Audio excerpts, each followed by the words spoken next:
just a few tips on happiness and sort of getting happy. Okay, there's three main positions or situations that we find ourselves in. Okay, you're either blissfully happy, which is great, that's amazing. Everyone likes to be there, but we all know that can't last. It's kind of a temporary happiness. Okay. Then there's the place where you're contented and you're cool and everything seems to be ticking along. Your work life is cool, your home life is cool, your social life is okay. Everything seems to be in a good place at the minute. Everyone's cool, okay? And then there's the other situation where you're not happy, okay? You're pissed off about things, you're not where you want to be, you feel underappreciated, your life isn't where you expected it to be, etc., okay? So let's look at the first bracket, blissfully happily bracket, okay? So that's great. So we'll leave them alone for now because let's not bother them. If they're happy, bless them, okay? We don't like anyone giving us advice when we're happy, okay? But we know it can't last. So we come down to the next bracket, which is content and cool. You're right, you're in a good place, you've done well when you've worked yourself into a nice, comfortable place, okay? So why do we have to change anything? If it ain't broke, why are we looking to fix it? Well, not necessarily we're looking to fix it, but what we need to do is set a plan in place to maintain it. Because the last thing we want to do is get into this happy place and then find that we start dropping the ball here and there. And then your happy place becomes a very unhappy place quite quickly, okay? So you need to recognize what's got you to this position, which is cool. And then you need to recognize, I'm surrounded by forklifts now, and then you need to recognize a plan to maintain it. Because after all, once one thing gets out of sync, bop, bop, bop, bop, bop, everything else times turn. You go from a comfortable, happy place into a really pissed off place. Okay? So we devise a plan to maintain the status quo as it is. Okay? And then you pick out something that would make you happier. Okay? And you use an analogy and an example of losing a bit of weight. Okay? So I'm okay now, but if I lost a little bit of weight, I'm a little bit over, I'll be a little bit happier.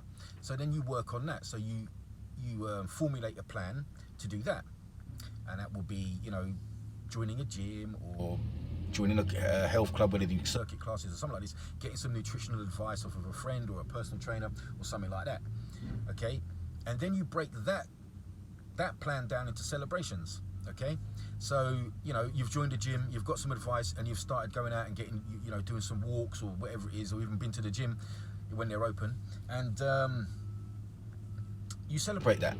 You reward yourself. You give yourself credit where credit is due.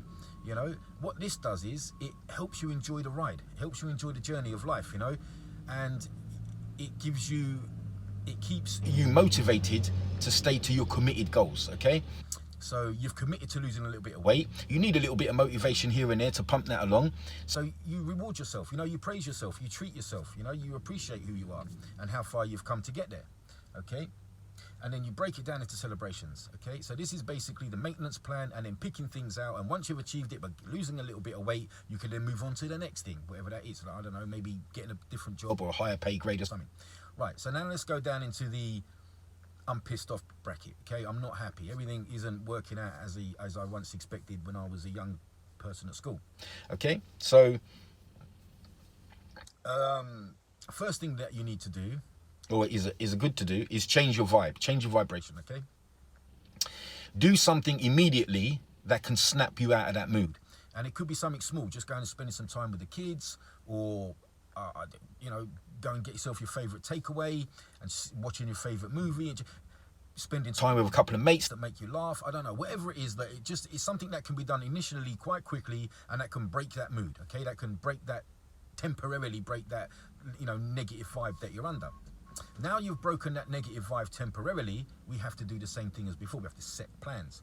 So you'd write down, for example, what would make me happy longer term? Okay, what do I need to be happy longer term?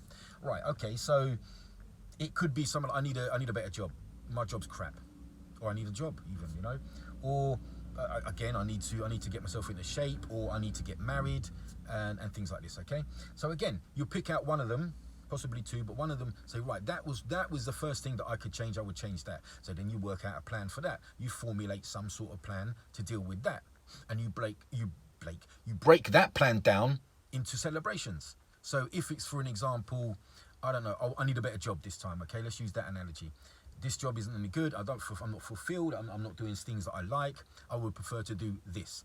So now look into that job. Look into the qualifications that you may need for that job. Look into the networking system for that job. Look into the experience that you'd need to do that. Do you need to gain prior experience? Do some research on it and then start ticking it off. Like, so, okay, I need to pass this exam, so I have to apply for this exam or study for this, etc., etc. Okay, and you start breaking it down into celebrations, and then you can look at yourself in whatever week, 2 weeks, 3 weeks, and say, right, how far have I come with this? Oh, I've got this far. Oh, brilliant. Celebrate it. Brilliant. Rejoice and reward it. You know what I mean? Because it will help you enjoy the journey, and it will keep you motivated to stay onto your commitment, which your commitment is being happy. Your commitment is finding something that's going to make you happy and then working towards it. Okay, you can't just say I need to run at that completely on motivation, because being motivated will fluctuate. Being committed will get you there. It's your motivations that will go up and down because they're mood based, but your commitment, so you commit to being happy, you formulate the plan, and then you reward yourself to enjoy the journey and to keep you motivated, because the motivation is like a little turbo boost that you need every now and again to push you along. And this is simplifying the whole thing quite a bit, obviously, but it's being happy is a state of mind, and it's not easy to just say, oh, if you want to be happy, you'll be happy. They're still very easy things to say, not so easy to implement, but there is a choice and you can make that choice, and it's just a case of working on it. What makes me happy? So I work out what makes me happy, then I formulate a plan, and that could be a lifetime journey. I may never reach the end game, you know what I mean? I can never reach this blissfully content moment of my life all the time, but at least I'm working towards it, and I'm enjoying the journey of working towards it, which is a lot better than just sitting there accepting defeat and getting into ever lower and lower moods and lower vibrations, which gives you more negative outlook on everything, which just goes down and down and down. It's like a downward spiral that you don't seem to be able to stop yourself from sliding down. Been there, know that feeling, didn't like it, don't want to go back to it. So just advise people, I hope this helps someone a little bit. So you can try and implement these things. Knowledge beats ignorance, love beats hate. Peace.